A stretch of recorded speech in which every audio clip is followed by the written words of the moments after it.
Another day, another quick video from my stairs. Today, or in this video, I don't know how many days I'm going to be recording this video over, but right now I want to talk specifically about Stark's Affinity.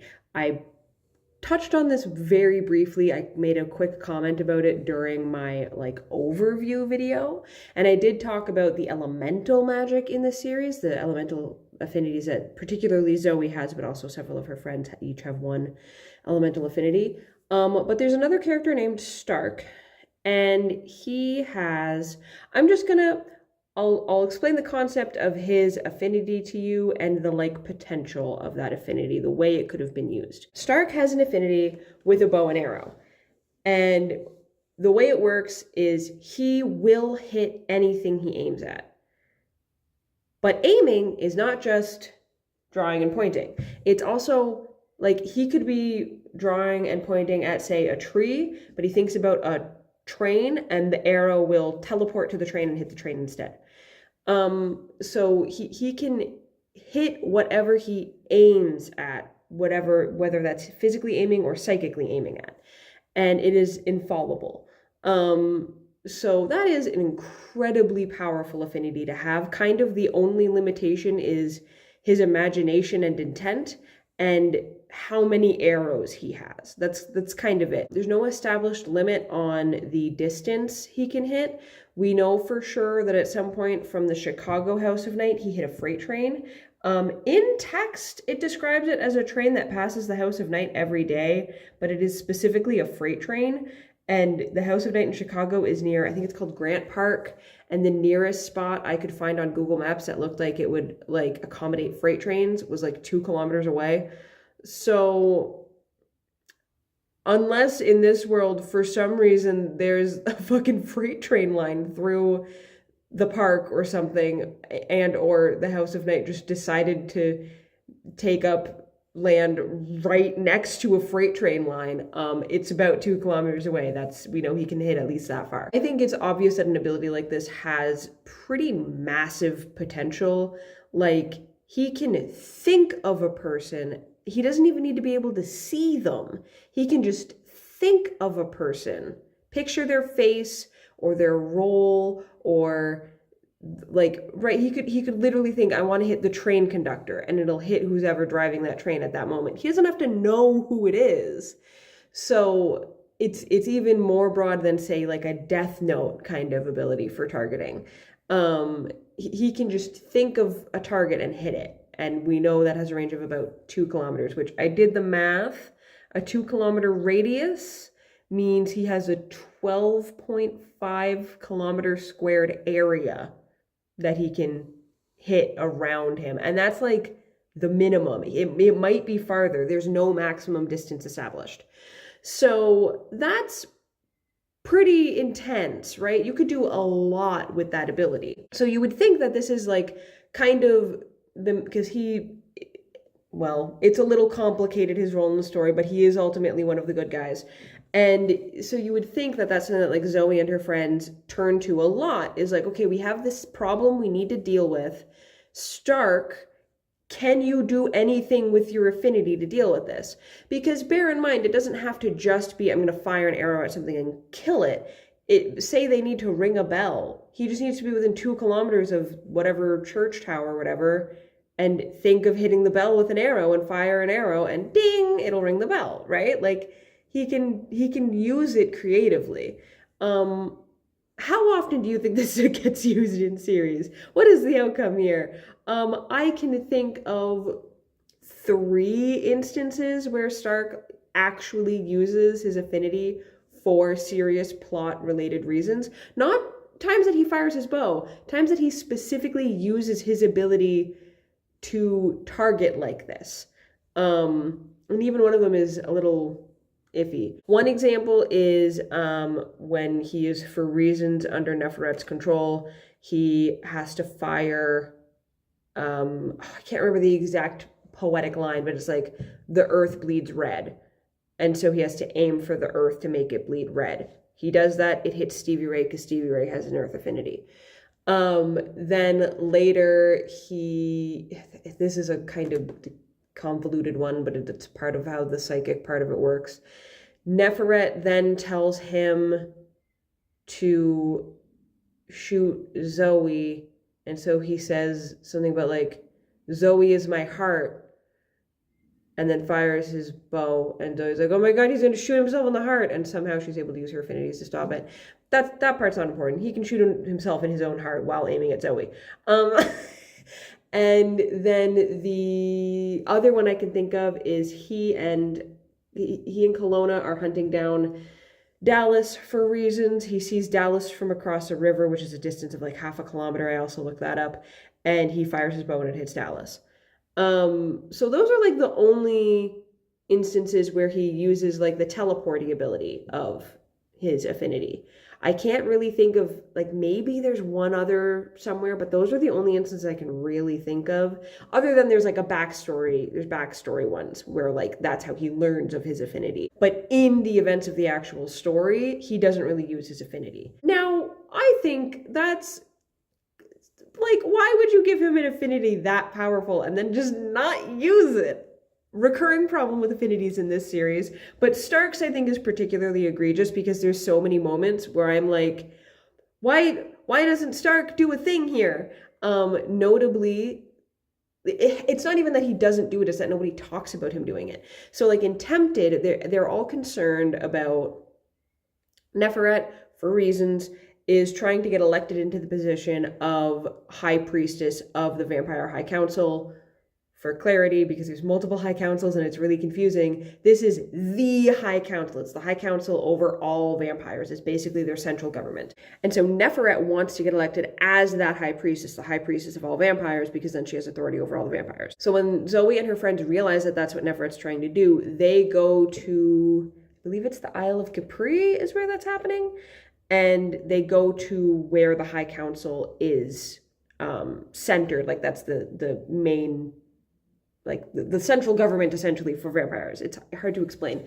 And they know that that's where Neferet is going to like state her case and try to get elected. And so they're like, we need to show up and state, in counter to her, because she's trying to claim that she should be the leader because she's Nyx incarnate. And so Zoe and Co are like, the fuck she is. And they're trying to disprove it. So they know that Neferet is extremely dangerous. They know that Neferet can't be allowed to take this seat of power. At no point does anyone float the idea of, what if Stark fires an arrow and thinks of Neferet while we're in the building that this is happening in? Because they know I don't know if she's staying in that building, but she's staying nearby. And certainly at some point, she, like, when the stuff is in session, she will be in the court. And there's no conversation about it where they talk about doing that and then they're like, well, no, because then Stark will be arrested because they'll know he did it because it's his affinity. There's no point where someone is like, okay, but we don't want to kill Neferet. That seems wrong. There's no, like, it's not like they have a conversation about it and decide against it. It just never comes up as an option. And I'm like, this is a thing you could do. This is a solution that's available. It would be a very fast solution. Or at least they think it would be a fast solution because they don't know that Neferet's immortal at that point. It's also a thing of like, there's a point where, for reasons, they're trying to get to Neferet in her penthouse suite, because that's a whole thing. And she's in a penthouse suite in this fancy hotel, and they're trying to save Zoe's grandma because Neferet kidnapped Zoe's grandma. Again, it's a whole thing. I'm not going to get into all the specifics. And Stark is what's called a red vampire, which is a newer variety of vampire that emerges during the course of the series. And he is beholden to the more classic tropes of vampirism, where he has to be invited into a personal residence kind of thing. There's some fuckery with how this is used, because I don't think a hotel room counts as a personal residence. But Neferet says the red fledglings aren't welcome, the red vampires aren't welcome, and they are magically shuttered out of her penthouse suite. They're basically like pushed into the elevator. Stark has his bow though. So at no point does Stark go, oh fuck, I can't get up to Neferet. Good thing I have teleporting arrows, and try to like fire an arrow at Neferet. He doesn't do that. This is especially notable because even though they know at this point that Neferet is immortal and can't be killed, they do also know that a big part of how she commands her magic, which is a force called darkness. Part of the way she commands darkness is verbally. She gives it commands. So Stark could be like, hey, fire his arrow and be like, hit the thing that makes her stop talking, and just fire arrows into her throat so she can't speak. And like, at no point does he ever try to do that. Even to the level of when Aurochs is trying to, or Aurochs and or Zoe are trying to get around Nefret to save Grandma, at no point does he go, I should blind her and shoot her in the eyes. Like, there's nothing like that ever happens where it's like, there are creative uses for this affinity where you can, even in the face of an immortal, you can at least stall or disadvantage them so that they are less able to hurt your friends and you're able to kind of prevent them from doing the evil things they're trying to do. At no point does he ever try that. And then there's also, like, I think it's particularly egregious in the Otherworld series because he doesn't even really have the claim of, like, being as morally concerned. In the Otherworld series, Other Stark he's a villain. He starts out as a villain in that series. And like, he has his misgivings and his concerns, but he does follow Neferet and follow her orders and do what she wants. And that includes killing people. But at no point, like, there's this huge deal made about them trying to find the resistance leaders. They want to root out the resistance and kill them. And they know who the resistance leaders are. There is points where Stark is specifically searching for the resistance leaders. He is going out looking for them. At no point does he go, hey, what if I basically do a grid? And from here, I'll fire an arrow and I'll think of this resistance leader. And then I'll fire an arrow and think of the other resistance leader. And I'll do these things. And then I'll move to a different point on the grid and I'll try again. And a different point on the grid and try again. And like, process of elimination find them because he's willing to search for them. So, and like, I guess you could argue that it isn't established, I don't think, if he can sense when he hits a target, if it's out of sight. But like, well, actually, no, he would know if he hits a target when it's out of sight, because if he fires an arrow and it disappears, that means it teleported to its target. So presumably if a target is out of range, the arrow won't teleport, right?